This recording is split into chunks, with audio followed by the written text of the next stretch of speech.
C'était une nuit d'été à Madison, dans le Wisconsin, lorsque tout a changé. Le dîner de famille suivit son cours habituel, avec des rires et des verres de vin qui scintillaient à la lumière du lustre. Ma sœur, Alicia, se penchait par-dessus la table avec ce sourire qu'elle était la seule à avoir, un mélange de supériorité et d'amusement. « Tu sais, Dana, dit-il, avec un ton qui ressemblait plus à un couteau tranchant qu'à des mots, si tu disparaissais demain, personne ne le remarquerait. » La table éclata de rire. Mes parents, ses amis, ils ont tous ri comme si c'était la blague la plus drôle de l'année. Chaque rire était un coup dur, plus profond que n'importe quel mot. J'étais là, la fourchette toujours en l'air, sentant le poids de leur indifférence m'écraser la poitrine. Ce n'était pas seulement l'invisibilité. C'était une humiliation. Mais je n'allais pas abandonner. Je me forçai à sourire, lever mon verre et regarder Alicia dans les yeux. « Défi accepté », répondis-je avec un calme que même moi je ne pensais pas avoir. Le silence envahit la table. Les sourires sarcastiques disparurent. Cette nuit-là, pendant que tout le monde dormait, j'ai fait un sac, j'ai laissé un mot dans la cuisine et je me suis dirigée vers la porte. Sans regarder en arrière. 6 mois plus tard, mon téléphone portable n'arrêtait pas de vibrer. 20 appels manqués de mon père. Message désespéré de ma mère, où es-tu? S'il te plaît, appelle-nous. J'ai regardé l'écran, mon doigt survolant le bouton de réponse. Maintenant, ils l'ont remarqué, n'est-ce pas? Mais je n'étais plus la même Dana qui avait fait la plaisanterie lors de ce dîner. Il avait construit quelque chose qu'il ne pouvait ignorer. Et ce n'était que le début. Pensez-vous que j'ai eu raison de partir? Avant de juger, vous devez comprendre la dynamique de Carter. Mon père, Don, a transformé Carter Marketing en un empire du Midwest, avec des campagnes qui exploitaient tout, des marques locales aux chaînes nationales. À 60 ans, il commande la compagnie d'une main de fer, une tenue impeccable et un discours qui n'admet aucune réplique. Ma mère, Nancy, était la maîtresse des apparences, gala de charité, dîner raffiné, tout pour entretenir l'image intacte de la famille. Et puis il y avait Alicia, 35 ans, la fille parfaite, prête à hériter de l'entreprise. Elle a brillé lors des réunions, conquis les clients avec des présentations impeccables, bien sûr, on est toujours sortie victorieuse. Et moi? C'était le mouton noir. Il y a près de 10 ans, j'ai travaillé comme spécialiste du marketing de contenu, créant des histoires pour les startups et les petites entreprises. J'ai adoré la liberté d'écrire des articles, de planifier des campagnes sur les réseaux sociaux et de créer des marques à partir de zéro. Mon carnet était mon bureau, mes idées, ma monnaie. Mais pour Don, ce n'était rien de plus qu'un passe-temps. Quand vas-tu rejoindre l'entreprise familiale, Dana, lui a-t-il demandé, avec ce ton qui ressemblait plutôt à un ordre. Chaque dimanche, à chaque fête, la question me pesait comme une menace. Nancy n'était pas différente. Alicia signe des contrats valant des millions, a-t-il déclaré en coupant le rôti avec une précision chirurgicale. Vos blogs ne sont pas comparables. J'ai hoché la tête, j'ai souri, mais chaque mot me faisait mal comme un coup de poing. J'ai essayé de m'intégrer. L'année dernière, j'ai assisté à une réunion stratégique dans le bureau luxueux de Carter Marketing, avec ses murs de verre et ses chaises en cuir qui sentaient le pouvoir. Alicia a présenté une campagne pour une chaîne de brasserie, des slides impeccables, des discours répétés. J'ai proposé une série de vidéos virales pour engager le public. Le silence envahit la pièce. Don fronça les sourcils. Nous ne travaillons pas avec des modes, dit-il sèchement. Nancy a ajouté, restez fidèle à ce qui fonctionne, Dana. Comme Alicia. Mais le pire est arrivé plus tard. J'ai entendu Alicia présenter mon idée à un cadre junior comme si c'était la sienne. Je l'ai confronté en privé. C'est juste du business, répondit-il avec ce sourire qui me donnait envie de casser quelque chose. J'ai ravalé ma colère, mais elle a grandi, comme un feu qui ne veut pas s'éteindre. Semaine après semaine, je me présentais aux réunions de famille, dans l'espoir d'avoir une chance de faire mes preuves. J'ai parlé des mesures de mes projets indépendants, des tendances en matière d'engagement numérique, des données qui ont prouvé l'impact de mon travail. Don m'a interrompu, ce ne sont pas de vraies affaires, Dana. Concentre-toi sur ce qui compte. Nancy a ajouté, vous gaspillez votre potentiel. Alicia? Il n'a même pas pris la peine de me défendre.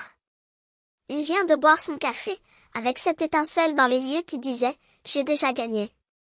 J'ai quitté ces réunions en me sentant comme un étranger dans ma propre famille. Ma passion pour la création de contenu était considérée comme une affaire d'enfant.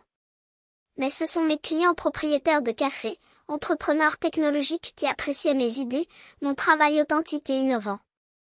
Un projet d'une ONG locale est devenu viral, avec des milliers de partages, un succès que même la presse a remarqué. J'ai montré les numéros à Don, dans l'espoir d'un signe de reconnaissance. Il jeta un rapide coup d'œil à son cahier et dit, beau projet parallèle. Mais Carter Marketing a besoin de vous à plein temps. Nancy a accepté. Tu as 32 ans, Dana. Il est temps de mûrir. Ses propos n'étaient pas seulement critiques. C'était une demande pour moi d'effacer qui j'étais. J'ai commencé à douter de moi. Peut-être qu'ils avaient raison.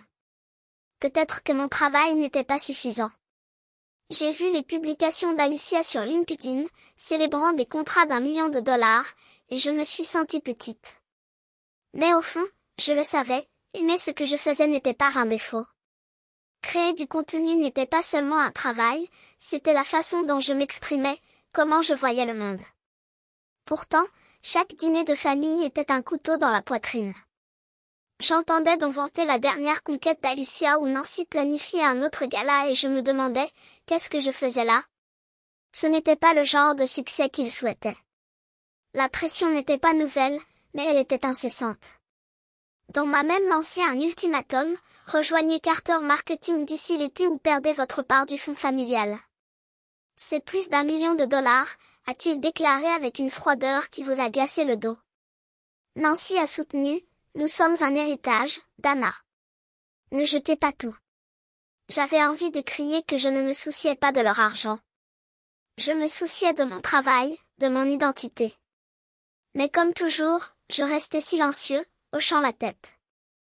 Alicia regardait tout, avec ce sourire aigu, sachant qu'une fois de plus, elle était sortie victorieuse. Cette pression n'a pas commencé à ce moment-là. Cela vient d'il y a des années, quand j'avais 16 ans, j'étais en 2e année au lycée de Madison West. Alicia, 19 ans, toujours avec une longueur d'avance, était la star de la famille. On nous a assigné une présentation de groupe en cours d'histoire, analyser le mouvement des droits civiques. J'ai vu ma chance de briller là-bas. J'ai passé des semaines à faire des recherches, à extraire des sources primaires et à construire un récit sur l'activisme populaire. Des nuits blanches à taper des diapositives, à vérifier les dates, à répéter chaque mot. Alicia était à peine présente à nos réunions de planification. « Tu vas très bien, Dana, dit-elle, distraite par son téléphone portable. Je l'ai cru. Je pensais que nous étions une équipe. Le jour de la présentation, je suis arrivée tôt, avec mes notes organisées. La salle se remplissait, le bourdonnement des collègues remplissait l'air. Le professeur, Miss Larson, nous a appelés. J'ai commencé, d'une voix ferme, en décrivant la chronologie des principales manifestations. J'étais en train d'expliquer le boycott des bus de Montgomery quand Alicia m'a interrompu. En fait, dit-il en s'avançant, laissez-moi clarifier un point. Et là, elle est partie, répétant mes paroles exactes, avec une confiance que je n'avais pas. Il ne s'est pas contenté de le répéter, il s'est approprié l'idée, a ajouté du plaisir, à faire rire la classe avec une blague que je n'avais jamais entendue. Mademoiselle Larson a fait l'éloge, excellente analyse. La salle applaudit, tous les regards tournés vers Alicia. J'ai essayé de reprendre. J'allais dire, commençais-je, mais elle m'interrompit d'un geste. Je vais m'en occuper, Dana, dit-il avec un doux sourire qui ressemblait à du venin. Je suis restée là, paralysée, pendant qu'elle terminait sa présentation, acceptant les compliments. Alors que nous nous asseyions, un collègue a murmuré, Alicia l'a tué. J'ai hoché la tête, mes mains tremblaient et mon cœur en lambeaux. Ce n'était pas la première fois. Et malheureusement, ce ne serait pas la dernière. Sa gorge se serra comme si un main invisible l'étranglait. Lorsque le professeur Larson nous a rendu nos notes pour nous deux, son sourire complaisant était comme une gifle. Vous formez une super équipe. J'avais envie de crier que cela était à moi, que chaque mot, chaque diapositive, chaque nuit d'insomnie avait quitté mes mains. Mais Alicia s'éloignait déjà, ses cheveux tremblants avec l'arrogance de quelqu'un qui savait qu'une fois de plus, elle s'en était tirée. Cette nuit-là, il a frappé à la porte de sa chambre sans y réfléchir à deux fois. L'odeur d'un parfum coûteux et le son sourd de la musique pop remplissaient l'espace. Elle était allongée dans son lit, son téléphone portable brillant contre son visage, ses doigts glissant sur l'écran comme si ma présence était aussi hors de propos qu'une mouche. « Pourquoi as-tu fait ça ?» Ma voix tremblait, mais les mots sortaient fermes, chargés d'années de silence avalé. Elle n'a même pas levé les yeux. « J'ai fait quoi ? Voler mon travail. Si tu me dépasses. » Comme si je n'existais pas. Un rire sec, presque un reniflement, s'échappa de ses lèvres. Finalement, elle m'a regardé, non pas avec culpabilité, mais avec une lueur amusée dans les yeux, comme si ma douleur était un spectacle privé. C'est juste un projet scolaire, Dana. Ne soyez pas si mélodramatique. Je restais là, immobile, attendant. En attendant un peu de remords, désolé, tout ce qui prouverait qu'elle était humaine. Rien n'est arrivé. Seul le son de son téléphone portable revenait dominer le silence, comme si j'avais déjà quitté la pièce. Cela a fait plus mal que le vol lui-même. Ce n'était pas une trahison, c'était de l'indifférence. Elle ne se souciait pas de m'humilier. Elle a aimé ça. Je me suis convaincue qu'il s'agissait d'un incident isolé. Que Alicia, dans le feu de l'action, s'était laissée emporter. La semaine suivante, je l'ai entendue se vanter auprès de ses amis dans le couloir, détaillant comment elle avait tué sa présentation, comme si je n'avais jamais existé.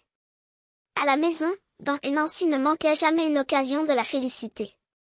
Alicia est une leader née, a déclaré pendant le dîner, tandis que Nancy hochait la tête, les yeux brillants de fierté. Tu devrais lui ressembler davantage, Dana. J'ai regardé l'assiette, mes doigts serrant la fourchette jusqu'à ce que ça me fasse mal. Cette présentation avait été la mienne. J'avais consacré des heures, de la passion, une partie de moi-même à ce travail. Et elle l'avait arraché sans sourciller, comme quelqu'un qui cueille une fleur qu'il n'a pas plantée. Ce moment est resté avec moi. Il ne s'agissait pas seulement du projet. Il s'agissait d'Alicia. De son besoin de gagner, de faire en sorte que je reste dans l'ombre, toujours en retrait, toujours un personnage secondaire dans l'histoire qu'elle écrivait. J'ai commencé à remarquer les modèles. Une suggestion de ma part pour un événement scolaire ? Alicia le répéta d'une voix plus forte et plus convaincante, et soudain ce fut la sienne. Un club que j'ai rejoint ? Elle est devenue la star en quelques jours, charmante, irrésistible, alors que je n'étais qu'un visage parmi d'autres dans la foule. Sa cupidité n'était pas un défaut, c'était une stratégie. Et moi, naïf, j'ai mis des années à réaliser que je jouais à un jeu dont elle seule connaissait les règles.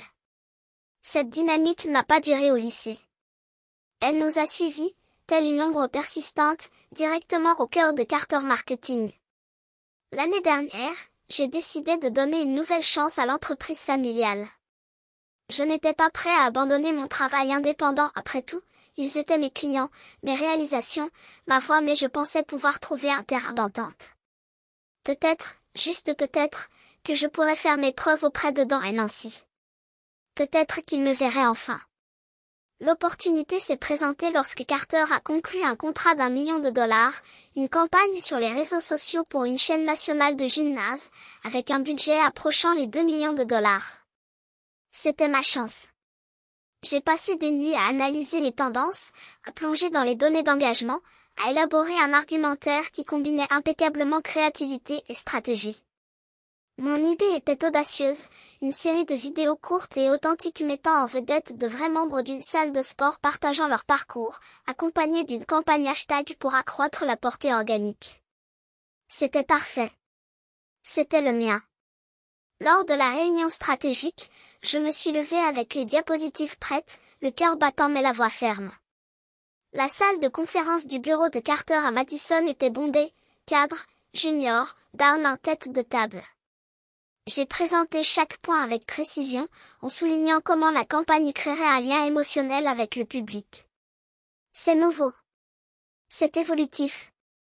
C'est exactement ce que veut le client. Les yeux se tournèrent vers moi. Certains acquiescèrent. D'autres en ont pris note. Pour la première fois depuis des mois, j'ai ressenti une lueur d'espoir. Jusqu'à ce qu'Alicia ouvre la bouche.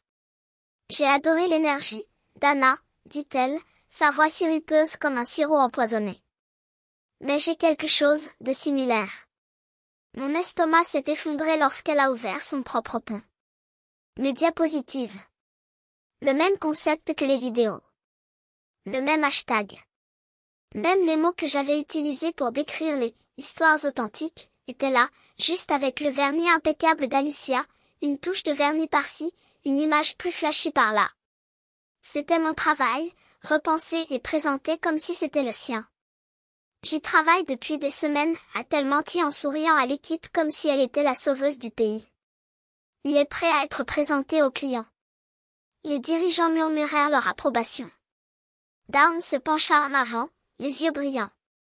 C'est exactement ce dont nous avons besoin, Alicia. Nancy ajouta fièrement. Poli.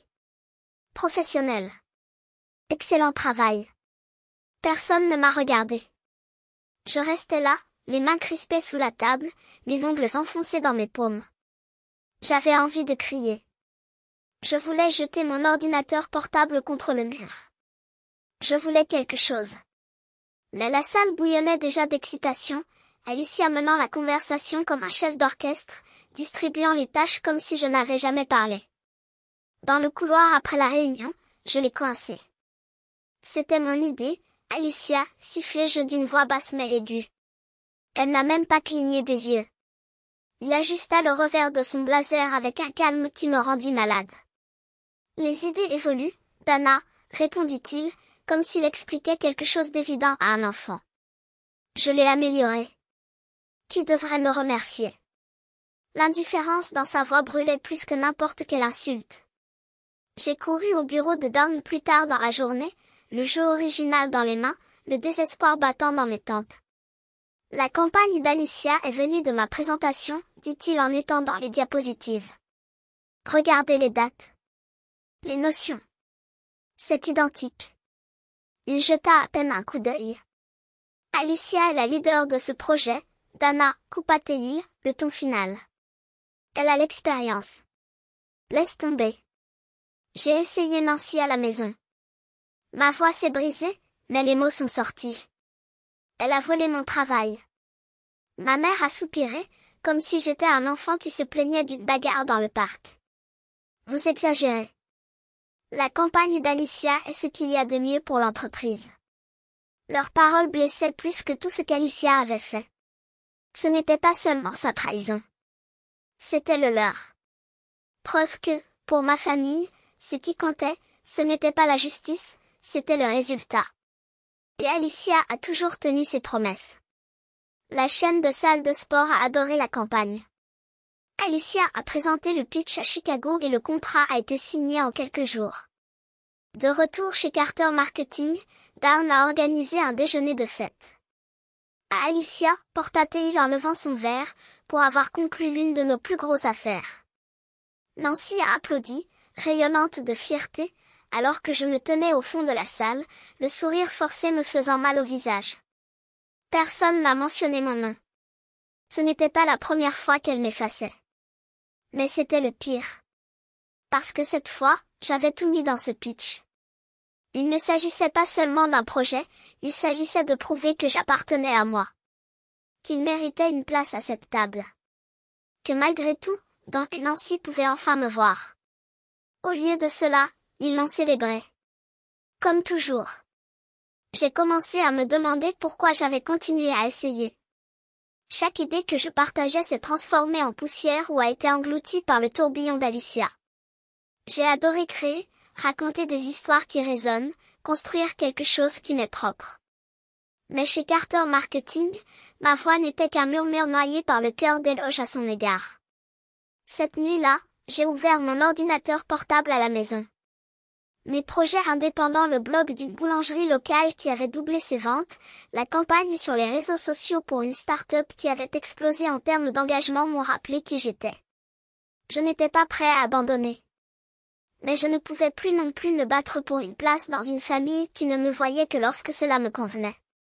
Cette célébration a été la goutte d'eau qui a fait déborder le vase. Malgré cela, une partie têtue de moi croyait toujours que les choses pouvaient changer. Nous étions en juillet et Dan avait insisté pour un dîner en famille chez eux à Madison, une chance de renouer, a-t-il déclaré. Je voulais croire. Peut-être que si je me présentais, si je m'engageais, si je brillais suffisamment, il me verrait enfin. J'ai passé la semaine précédente à répéter.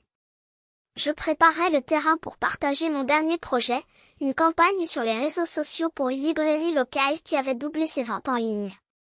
J'imaginais dans hochant la tête, Nancy souriante, même Alicia, qui sait? Peut-être que, juste pour une fois, elle reconnaîtrait mon travail. Comme j'étais naïf. Le dîner était plus copieux que d'habitude. Dan avait invité les clients Carter, leurs conjoints, les amis de la famille, soit une vingtaine de personnes en tout. Je suis arrivée tôt, vêtue d'un blazer qui, selon moi, me donnait un air professionnel et plein d'espoir. Nancy m'a rapidement serré dans ses bras, mais se tournait déjà pour féliciter Alicia pour son dernier contrat avant que je puisse dire un mot. Dan accueille les clients avec des poignées de main et des rires bruyants, parlant du succès sans précédent de l'entreprise. Je me tenais dans la salle à manger, tenant un verre d'eau comme s'il s'agissait d'une bouée de sauvetage, me sentant comme un invité de ma propre famille. Lorsque nous étions assis à table, plein de nourriture et de conversations qui se déroulaient sans moi, j'attendais une pause. Un client parlait des tendances du marché, dont se vantait d'un nouveau contrat. Puis, quand le silence s'installa une seconde, je me dépêchai. J'ai récemment travaillé sur une campagne, ai-je commencé, ma voix ferme malgré mon cœur battant. Dans une librairie locale. J'ai créé une série de publications sur Instagram qui... 10 000 likes. 10 000 actions. 10 000 raisons pour eux, pour la première fois, de me regarder. 10 000 engagements en une semaine. J'ai regardé Dan, attendant une réaction. Il leva les yeux une seconde, puis se tourna vers un client. C'est super, Dana. Sa voix était distrayante, comme si j'avais commenté la météo. Alicia travaille sur quelque chose de similaire, mais en plus grand. Mon visage me brûlait. Nancy a immédiatement changé de sujet, interrogeant Alicia sur son dernier argumentaire. Je me laissai tomber sur la chaise, mes mots avalés par le bruit des couverts. Lorsque le dessert arriva, Alicia se pencha par-dessus la table, les yeux brillants d'une méchanceté calculée. « Le saviez-vous, Dana ?» dit-elle assez fort pour que tout le monde l'entende, « Si tu disparaissais demain, personne ne le remarquerait. » La table éclata de rire. Dan secoua la tête, amusée. Nancy rit en se couvrant la bouche de sa main, comme s'il s'agissait d'un délicieux scandale. Les clients se joignirent au chœur, avec des rires vifs et insouciants. Ma fourchette a heurté l'assiette avec un clic. La pièce se rétrécit, leurs rires se transformèrent en murs qui me serraient. Ce n'était pas seulement ce qu'Alicia avait dit. C'était ainsi que tout le monde était d'accord, comme si j'étais un détail insignifiant, un bruit de fond. Je me forçai à sourire. C'est drôle, Alicia. Qui sait, peut-être que je vais tester cette théorie. Elle sourit, but une gorgée de vin, satisfaite. Dan agita la main avec dédain. Ah, arrête ça. C'est juste une blague. Nancy hocha la tête. Ne sois pas si sensible, Dana. Leur indifférence faisait plus mal que leur rire. J'ai regardé autour de moi. Les clients chuchotent. Des amis évitant mon regard. Ma famille et personne qui devrait me défendre sont complices de mon effacement. Ce n'était pas seulement la cruauté d'Alicia. C'était la trahison silencieuse de Dan et Nancy, qui riaient sans sourciller, comme si je ne méritais même pas ça, une seconde de doute, un geste de loyauté. Je suis restée jusqu'à la fin du dîner, sans appétit. Chaque rire, chaque toast sonnait comme une provocation. J'avais passé des années à essayer de prouver que ma place était là, cette table, cette famille, cette vie. Mais à ce moment-là, j'ai compris, ils ne m'ont pas vue. Pas en tant que fille. Pas en tant que sœur. Pas comme quelqu'un qui comptait. Les paroles d'Alicia étaient cruelles, mais les rires de Don et Nancy en étaient la confirmation. Ils s'en fichaient. Je ne pouvais plus prétendre que c'était là que j'appartenais. Lorsque les derniers invités sont partis, je suis resté silencieux, et Don Nancy a récupéré la vaisselle pour ne pas éveiller les soupçons.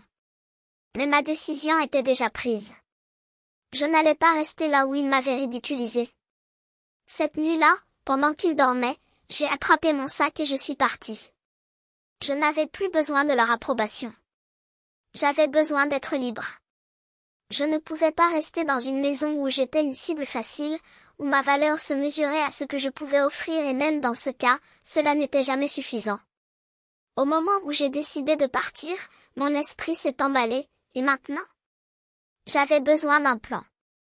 J'avais besoin de quelqu'un en qui avoir confiance. C'est à ce moment-là que j'ai appelé Shannon Miller.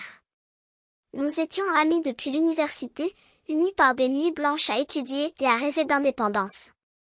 Aujourd'hui, à 32 ans, elle travaillait comme graphiste à Madison et a toujours été mon refuge. Shannon, c'est fini, dit-il d'une voix tremblante mais ferme. Je quitte ma famille. Elle n'a pas hésité. Venez ici. Juste ça. Nous allons le résoudre. J'ai conduit jusqu'à son appartement dans le quartier d'Atwood, mes mains agrippant le volant comme si c'était la seule chose qui me maintenait en place. Quand je suis arrivée, Shannon m'attendait avec une tasse de café et un cahier ouvert. Dites-moi tout, dit-elle en s'asseyant en face de moi. Et je l'ai fait. Le dîner. L'humiliation. Les rires. L'indifférence. Elle écoutait, les yeux pétillants de colère réprimée. Tu ne mérites pas ça, coupa-t-il sèchement. Faisons un plan. Nous avons passé minuit à planifier les prochaines étapes. Tout d'abord, un endroit où vivre, suffisamment loin du chic ouest de Don et Nancy pour que je puisse respirer. Shannon ouvrit son cahier à la recherche de publicité. Nous avons trouvé un appartement d'une chambre sur Willis Street, simple, mais avec un petit balcon pouvant accueillir mon ordinateur portable et mes livres. C'est toi, elle montra l'écran. J'ai hoché la tête, sentant une étincelle de quelque chose qui n'était pas de la peur, c'était une possibilité. Nous avons programmé une visite pour le lendemain matin. Ensuite, on passe à la logistique. J'avais des économies environ 30 000 $ provenant d'un travail indépendant mais je devais assurer mon indépendance financière. Don avait mentionné une fiducie familiale, d'environ 1 million, dont j'avais une part. Je ne voulais pas de leur argent, mais je n'allais pas non plus les laisser l'utiliser comme monnaie d'échange. Shannon a suggéré un avocat. Vous devez vous protéger, a-t-elle déclaré. J'ai accepté. Nous avons trouvé Nathan Brooks, un avocat local spécialisé en droit de la famille. J'ai envoyé un email expliquant ma situation. Quelques heures plus tard, il a répondu en proposant une consultation. Ça a l'air sérieux, a évalué Shannon en lisant la réponse. Vous êtes sur la bonne voie. J'ai senti un poids s'enlever de mes épaules. Je n'étais pas seule. Puis vient le plus dur, la lettre. Je voulais préciser que ce n'était pas pour me venger, mais pour clore ce chapitre une fois pour toutes. Je me suis assis à la table de la cuisine de Shannon, un stylo à la main, et j'ai écrit. Don, Nancy, Alicia. Je pars construire ma propre vie. J'ai essayé de faire partie de cette famille, mais je ne me battrai plus pour une place que tu ne veux pas me donner. Ma part du fonds sera partagée à parts égales avec Alicia, c'est juste. Ne me cherche pas. Je te souhaite le meilleur. Les mots étaient froids, mesurés, rien à voir avec la tempête qui bouillonnait en moi. Shannon l'a lu et a hoché la tête. C'est fort. C'est vrai.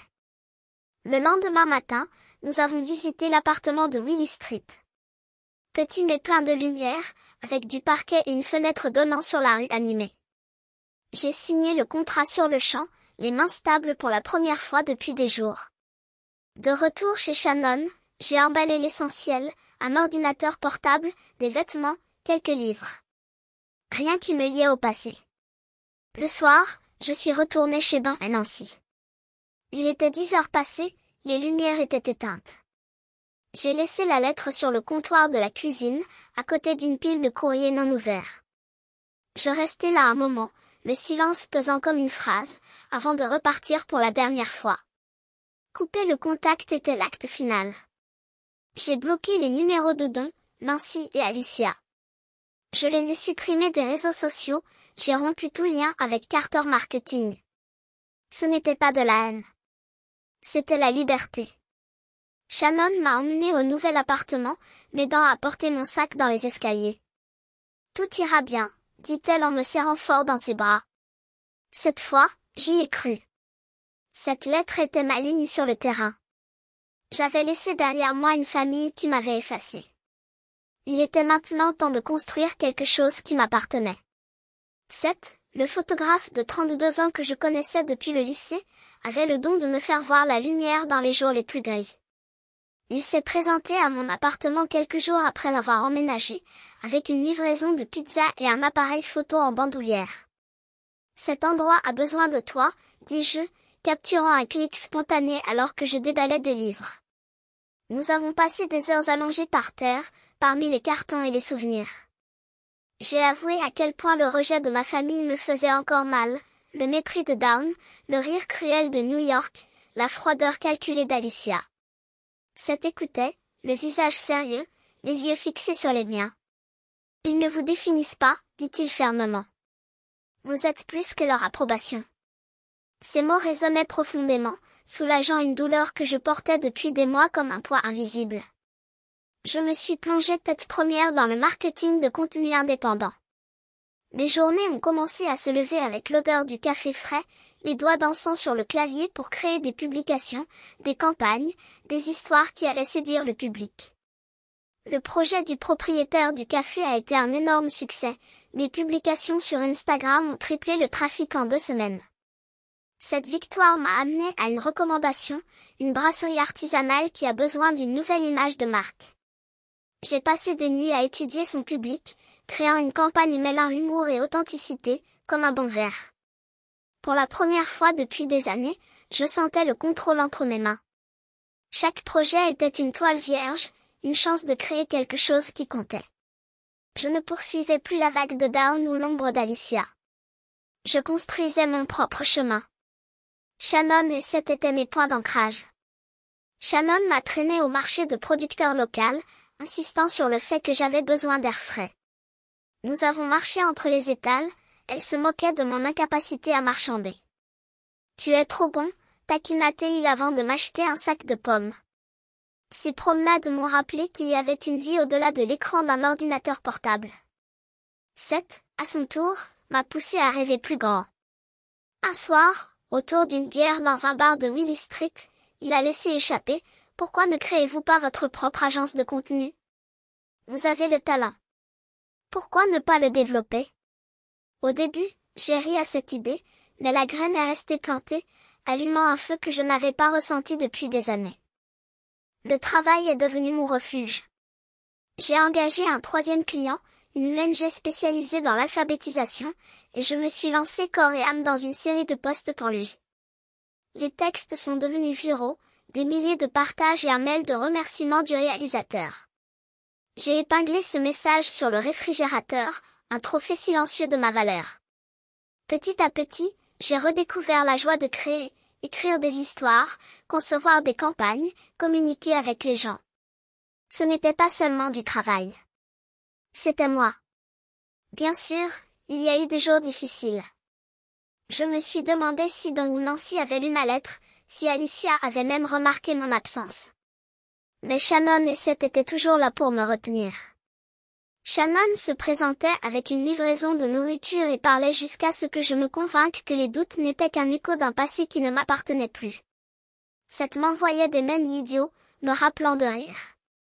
Leur soutien, si différent de l'indifférence de ma famille, m'a donné de la force. Je ne faisais pas que survivre. C'était en fleurs. Jusqu'à ce qu'en août, mon appartement devienne enfin une maison. Un coin avec un vrai bureau, une plante qui tenait à ne pas mourir et une chaise qui ne m'a pas détruit le dos. Ma liste de clients s'est agrandie et avec elle, ma confiance.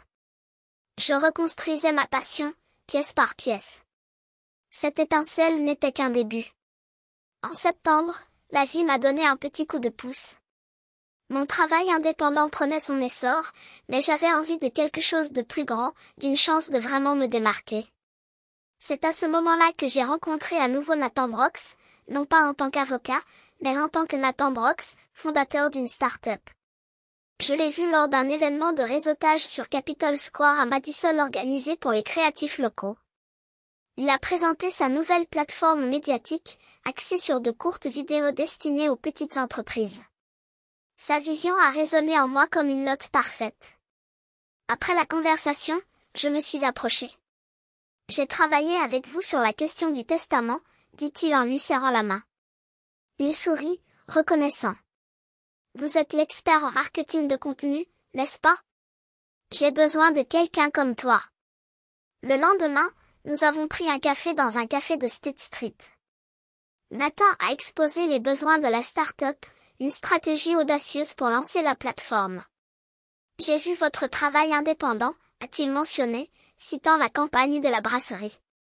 Vous pourriez diriger notre équipe de contenu. L'offre était tentante, un poste permanent, un contrôle créatif, la possibilité de façonner une entreprise en pleine croissance. Mais j'ai hésité. Rejoindre une start-up était un risque, et je venais de trouver une stabilité. Puis-je réfléchir? J'ai demandé. Nathan hocha la tête. Pas de précipitation. Mais je sais que tu le ferais. Sa confiance est restée avec moi, un rappel de ce dont j'étais capable. En même temps, je savais que je devais faire face aux blessures les plus profondes que ma famille avait laissées. Shannon avait insisté pour que j'essaie une thérapie, affirmant que cela l'avait sauvée après une rupture difficile. J'étais sceptique, mais je voulais désespérément surmonter la douleur, les mots d'Alicia, la trahison de Darn et de New York. J'ai programmé une séance avec le docteur Suzanne Harper, une thérapeute à Madison référée par un client. Dès le premier rendez-vous, dans son bureau silencieux, j'ai senti une nervosité se serrer dans ma gorge. Le docteur Suzanne, une femme calme d'une 50aine d'années, m'a demandé de commencer là où je voulais. Je lui ai parlé du dîner, de la phrase de ma sœur, « Si tu disparaissais, personne ne le remarquerait ». Ma voix s'est brisée lorsque j'ai décrit à quel point je me sentais invisible, tandis que mes parents riaient. Elle écoutait, les yeux fixes. Ce type de rejet est profond, a-t-il reconnu. Mais tu es là. C'est un pas vers la guérison. Au cours des séances suivantes, j'ai découvert des années d'effacement par Alicia au lycée, chez Carter Marketing, lors de ce dernier dîner. Nous avons parlé de mon enfance, de la façon dont les attentes de Don et l'indifférence de New York m'ont façonné. Vous avez respecté leur jugement, a déclaré un jour le docteur Suzanne. Il est temps de lâcher prise. Elle m'a appris à réécrire ses souvenirs, à voir ma valeur au-delà de l'approbation des autres. Ce n'était pas facile. Certaines séances m'ont épuisé, faisant ressortir une douleur que j'avais enfouie. D'autres, cependant, étaient libérateurs, comme si je lâchais un fardeau que je ne savais même pas que je portais. Au cours des semaines suivantes, j'ai vu le docteur Suzanne 2 fois par mois. Elle m'a donné des outils, des instructions d'écriture, des exercices de respiration, des techniques pour gérer la colère et la douleur. Un exercice m'a retenu, écrire des lettres que je n'enverrai jamais. J'ai écrit à Alicia, exprimant toute ma frustration face à sa cruauté. J'ai écrit à Dawn pour lui demander pourquoi elle ne m'avait jamais vue. J'ai écrit à Nancy, souhaitant qu'elle me défende. J'ai brûlé les lettres dans mon appartement, en regardant la fumée monter par la fenêtre. C'était cathartique. Une façon de récupérer ma voix. Pendant ce temps, j'ai continué à rencontrer Nathan, discutant de la start-up autour de café et de déjeuner rapide. Il a partagé le business plan, me demandant mon avis sur la marque. J'ai proposé une campagne basée sur de vraies user stories, en m'appuyant sur mon expérience de freelance. C'est pourquoi j'ai besoin de toi, dit-il en souriant. Son enthousiasme était contagieux. J'ai commencé à me voir dans ce rôle pas seulement en tant que pigiste, mais en tant que leader. La thérapie et l'offre de Nathan sont étroitement liées d'une manière à laquelle je ne m'attendais pas. Le docteur Suzanne m'a aidé à réaliser que j'avais peur de prendre des risques, peur de l'idée d'échouer sans le soutien de ma famille. Vous n'avez pas besoin de leur permission pour réussir, a-t-elle déclaré lors d'une séance. Cela a cliqué. Le lendemain, j'ai appelé Nathan. Top, dit-il. Construisons cette chose. Il a ri. C'est l'énergie. J'ai ressenti une bouffée d'excitation, comme si je prenais enfin ma place dans le monde. Mon travail avec le docteur Suzanne n'était pas terminé, mais j'apprenais à faire face à mon passé sans le laisser me définir. Ce choix a ouvert des portes dont j'ignorais même l'existence. En octobre, je me suis lancée à corps perdu dans mon nouveau rôle. La start-up de Nathan. Le travail était épuisant, mais chaque minute en valait la peine. Un matin, il m'a convoqué dans son bureau, un espace exigu mais dynamique où les idées semblaient prendre vie. Nous avons une réelle chance avec un gros contrat, a-t-il déclaré en faisant glisser une proposition sur la table. C'était pour le Madison Media Festival, un événement annuel qui met à l'honneur les entreprises locales. Le client, une agence de tourisme, souhaite une campagne pour booster la présence numérique du festival, vidéo pour les réseaux sociaux, engagement, tout. C'est à vous de décider, dit-il, les yeux brillants. Conduisez-le. Une vague d'adrénaline parcourut mon corps. C'était exactement le genre de projet dont je rêvais, une opportunité de laisser ma marque. Je me suis jeté la tête la première. Mon équipe, 3 jeunes spécialistes du marketing et un graphiste m'a rencontré quotidiennement lors d'intenses séances de brainstorming.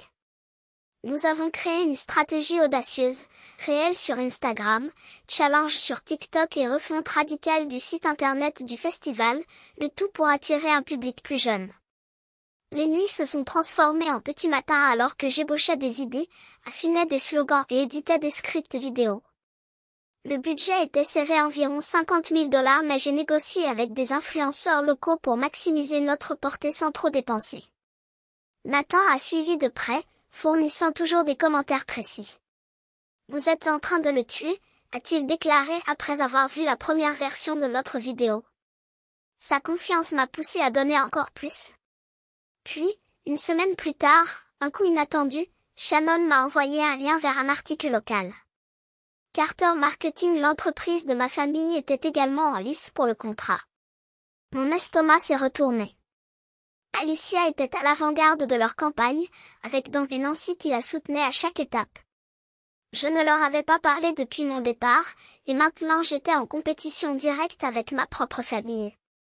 Vous pouvez le faire, a écrit Shannon. Montrez de quoi vous êtes capable.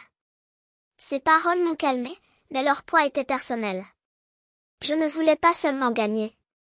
Je voulais prouver que je n'étais plus leur blague. J'ai redoublé d'efforts. Le festival était prévu fin octobre, dans un centre de congrès au cœur de Madison, rempli de noms influents du secteur. Notre présentation aurait lieu lors de la soirée d'ouverture, un pitch de haut niveau à l'agence de tourisme et aux sponsors. J'ai répété les slides sans relâche, m'entraînant jusqu'à épuisement devant Seth, qui est devenu mon plus grand supporter. Vous allez le détruire, dit-il, allongé sur mon canapé. Je n'en étais pas si sûre. L'idée d'affronter Alicia, Don et Nancy dans le même espace m'a serré la poitrine. La voix du docteur Suzanne résonnait dans mon esprit, vous n'avez pas besoin de leur approbation pour briller. Je m'y suis tenue. À mesure que l'événement approchait, j'ai découvert plus de détails sur la campagne Carter, publicité traditionnelle, panneaux d'affichage, spot radio, documents imprimés. C'était impeccable mais prévisible.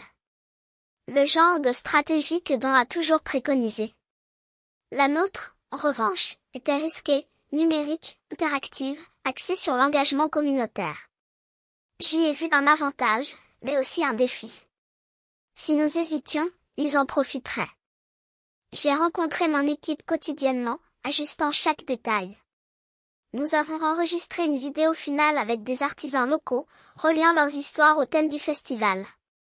Les images étaient brutes, authentiques et je savais que cela pouvait résonner plus que n'importe quelle publicité raffinée. La veille du pitch, un collègue m'a dit, Don, Nancy et Alicia seraient au festival. Je ne les avais pas revus depuis ce dîner, et l'idée d'être dans la même pièce me faisait frissonner. J'ai appelé le docteur Suzanne pour une séance d'urgence. Tu n'es plus cette fille invisible, dit-elle. Vous avez construit quelque chose de réel. Laissez-les voir.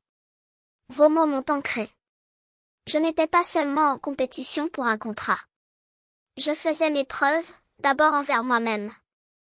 Le matin de l'événement, je me suis réveillée tôt, examinant chaque note. Nathan m'a rencontré sur place et m'a aidé à installer notre stand. Nous sommes prêts, dit-il en me tapotant l'épaule. J'ai hoché la tête, mais mon esprit était tourné vers le public. Quelque part là-bas, ma famille regardait. Cette étape était ma chance de briller. Le Madison Media Festival bouillonnait d'énergie. Le palais des congrès rempli de sponsors, de journalistes et d'hommes d'affaires. Mon cœur battait à tout rompre tandis que j'attendais dans les coulisses, mes notes à la main. Nathan m'a fait un signe de tête encourageant. « Tu peux le faire », murmura-t-il. J'ai redressé mon blazer, pris une profonde inspiration et suis entré sur scène. Le silence remplit la pièce lorsque je commençai. Ma présentation était précise et engageante. Nous avons tissé l'histoire de la campagne avec des artisans locaux, les défis dynamiques sur TikTok, un site web qui semblait vivant. J'ai montré la vidéo que nous avons produite, mettant en valeur la culture de Madison à travers de vraies voix, et non des publicités répétées. Le public se pencha en avant, certains hochant la tête, d'autres prenant frénétiquement des notes. J'ai parlé avec une confiance que même moi ne reconnaissais pas, ma voix ferme malgré ma nervosité. Ce festival n'est pas qu'un événement, a-t-il déclaré. C'est une célébration de notre communauté. Les applaudissements ont été nourris, presque assourdissants, lorsque j'ai quitté la scène. Nathan m'a donné une claque dans le dos. C'était parfait, dit-il en souriant. Ensuite, ce fut le tour de Carter Marketing. Alicia est montée sur le podium avec une posture impeccable, tout en professionnalisme. Ma sœur a imaginé des panneaux publicitaires avec des slogans audacieux, des jingles radio, une brochure sur papier glacé. Don et Nancy étaient assis au premier rang, avec des expressions de confiance en eux exagérées. C'était impeccable, mais il manquait d'âme, la même formule que Down avait toujours utilisée. Le public a applaudi poliment, mais j'ai senti la différence. Leur énergie n'était pas comparable à la nôtre. Un membre de l'agence de voyage a chuchoté à un collègue et j'ai entendu le mot « dépassé ». Mon équipe a échangé des regards. Nous avions élevé la barre. Après les présentations, le verdict a été annoncé. L'équipe de Nathan Brox a capturé l'essence du festival, a déclaré le président de l'agence. La campagne est audacieuse, innovante et authentique.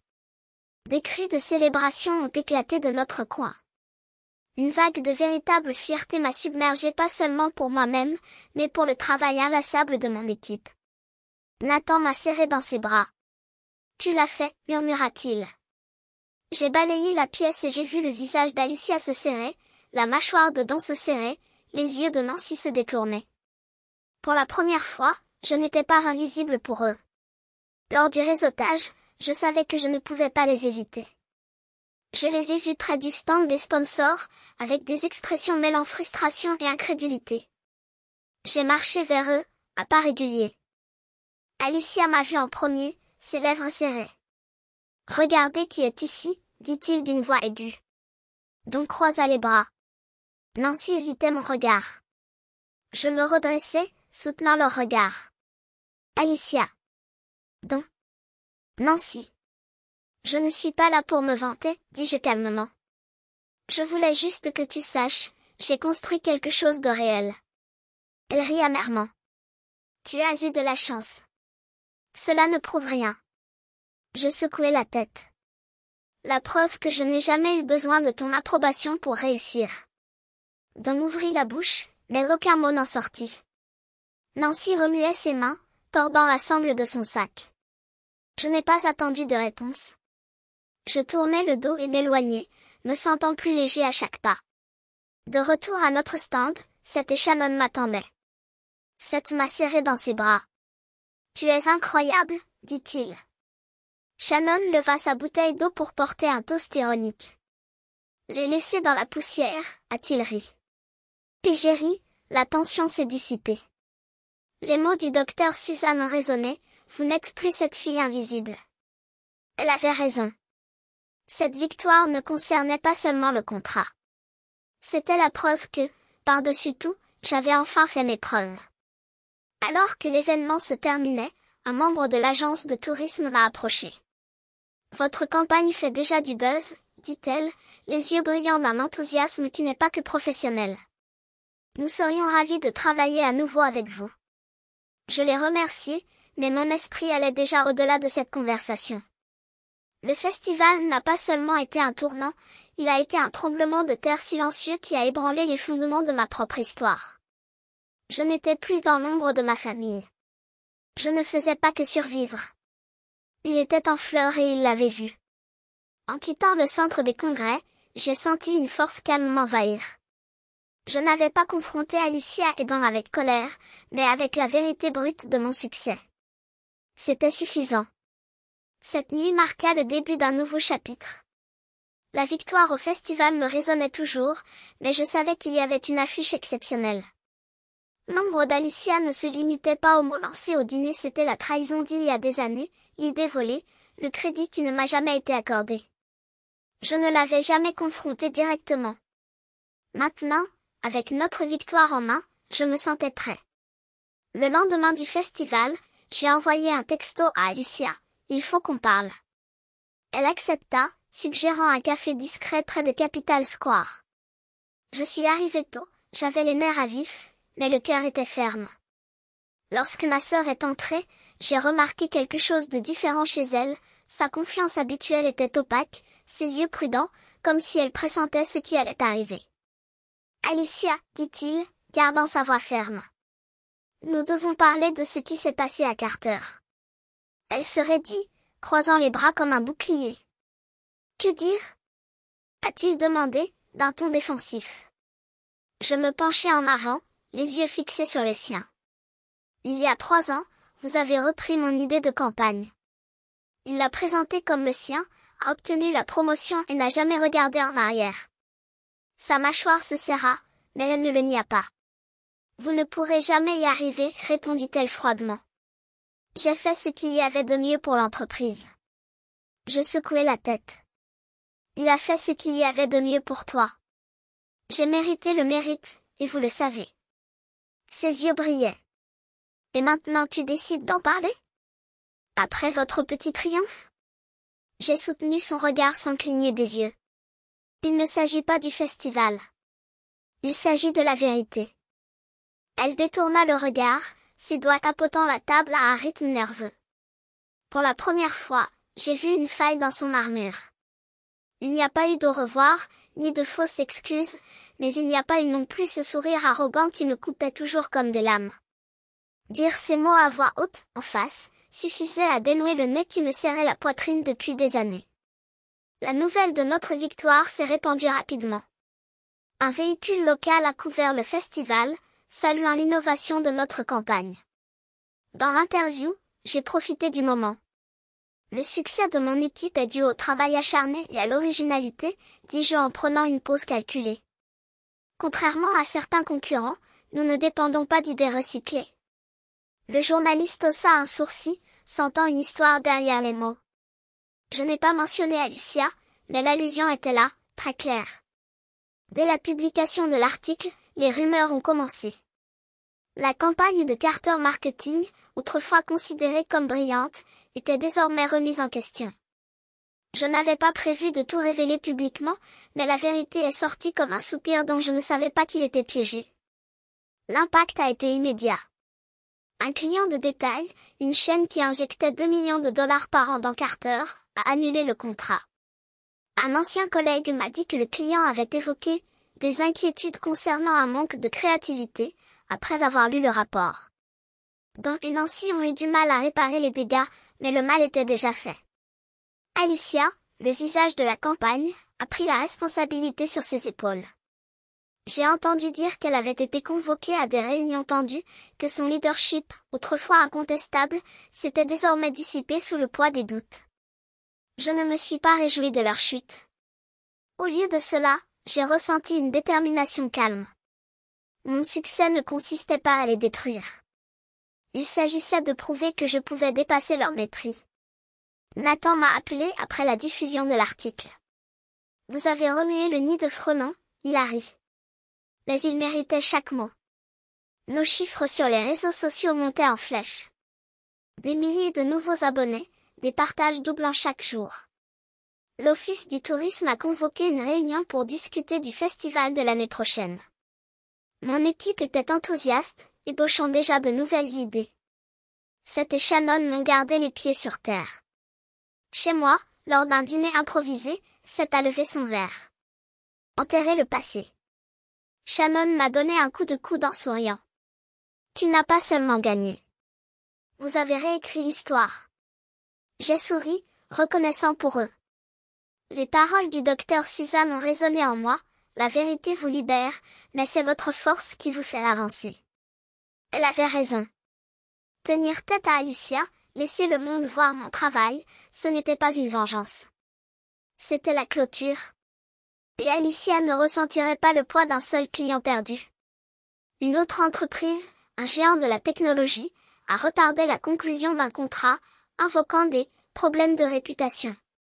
J'ai entendu dire que Don était furieux, accusant Alicia d'être responsable de la perte du festival.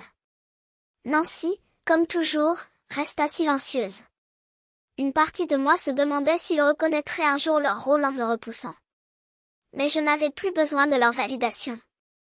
Ma vie, mon équipe, mon travail, mes amis, tout cela était une preuve vivante de ma valeur.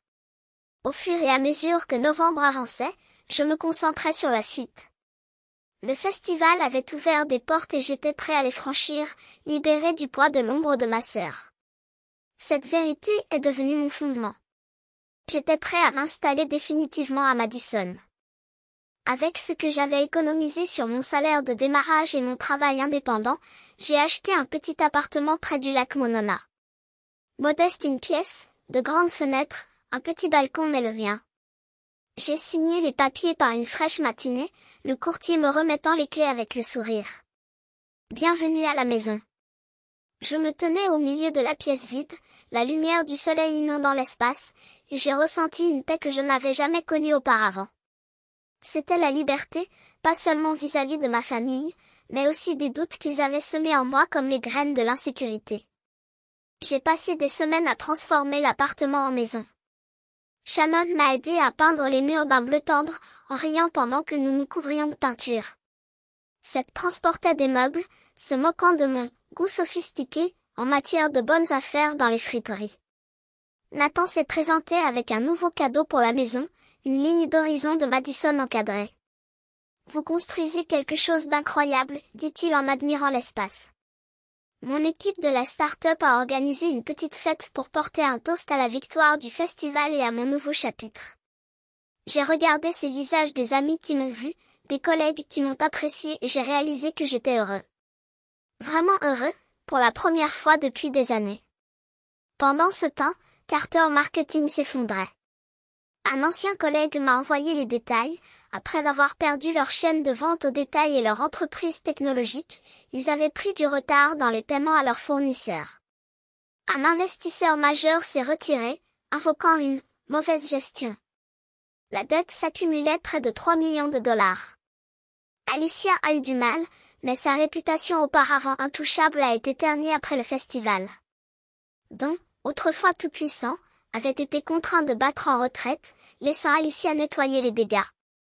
Ma sœur, toujours la fille en or, noyée dans sa propre ambition. Une nuit, mon téléphone a vibré. C'était Dan. J'ai hésité, mais j'ai répondu.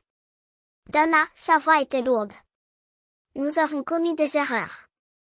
On peut parler? Nancy était également en ligne, son ton plus doux que je n'avais jamais entendu. Tu nous manques, dit-il. Revenir. Nous pouvons résoudre ce problème. J'ai regardé par le porche, le lac scintillant sous la lune. Ces paroles réveillèrent quelque chose de vieux de la douleur, peut-être, mais pas de culpabilité. Enfilé. Nancy. Ma voix était ferme. J'ai construit ma propre vie. Je n'ai pas besoin de réparer le vôtre. Un long silence. Dans tout ça, mais aucun d'eux ne dit autre chose. J'ai raccroché, les mains fermes. Je n'étais pas en colère. J'étais juste prêt. Shannon et Seth sont venus le lendemain soir, apportant des plats à emporter. Nous nous sommes assis sur mon nouveau canapé et avons parlé de tout, sauf de ma famille. Tu as l'air radieux, dit Shannon en me donnant un coup de coude. Seth sourit. Je ne t'ai pas prévenu? Vous les éclipseriez, Seth avait raison. J'ai ri, reconnaissant pour ce soutien indéfectible que seuls les vrais amis offrent. Les paroles du docteur Suzanne ont résonné dans mon esprit, comme un rappel que j'avais moi-même oublié. Votre force est ce qui vous fait avancer. Et elle avait raison. Chaque choix partir, reconstruire, faire face, prospérer m'avait conduit ici, vers cette version de moi qui respirait enfin en apesanteur. Pendant ce temps, l'Empire Carter s'effondrait. Les journaux locaux ont fait état de licenciements massifs, la moitié du personnel étant licencié sans ménagement. Alicia est apparue dans une histoire sur un leadership défaillant, son image impeccable étant désormais ternie par des décisions douteuses. Je ne me suis pas senti triomphant quand j'ai vu ça. Juste un calme, la confirmation que leur choix avait un prix après tout. Mon chemin était différent. La start-up a décollé. De nouveaux clients sont apparus après le succès du festival, attirés non seulement par les résultats, mais aussi par l'authenticité de ce que nous faisions. Maintenant, je dirigeais une équipe, créais des campagnes avec un but, vivais une routine qui, pour la première fois, me ressemblait. Avec le recul, la leçon était claire, la véritable victoire ne résidait pas dans le prix du festival, ni dans la chute des Carter, mais dans le courage de tourner le dos à leur jugement et de construire quelque chose qui n'appartenait qu'à moi. J'ai passé des années à courir après leur approbation comme si c'était de l'oxygène. Mais le bonheur est venu quand j'ai arrêté de chercher. Mon appartement, mes rires avec Shannon et Seth, le travail qui me rendait fier, tout cela était la preuve que ma valeur ne dépendait jamais de leurs paroles. Cette nuit d'hiver, debout sur le porche, j'ai regardé la neige tomber doucement sur le lac, peignant tout en blanc. Et je savais, sans l'ombre d'un doute, j'étais exactement là où j'étais censé être.